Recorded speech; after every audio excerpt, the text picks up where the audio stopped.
এখন আমি আছি ফেমাস ঘন্টাঘরের সামনে। আমার পিছনে যে বিগ ব্যানের মতো বিশাল একটা ঘড়ি দেখা যাচ্ছে, এটা হচ্ছে দি ফেমাস ঘন্টাঘর।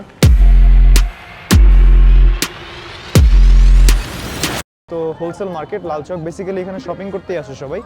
দ্য ফেমাস ঘন্টাঘরের সামনে একটু ছবি টবি তুলে। আর এখানে বেসিক্যালি সব ধরনের খাবার, ক্লোথস সব কিছু হোলসেলে পাওয়া যায়। এই হোলসেল মার্কেটে আসার পরে আমি কিছু জিনিস পারচেস করলাম, ড্রাই ফ্রুটস, বাদাম অ্যান্ড কাশ্মীরি মির্চি। তো এইটা হচ্ছে খোসা সহ ওয়ালনাট, কাশ্মীরি গিরি বলে এটাকে। এটা হচ্ছে আখরোট, খোসা সহ আখরোট।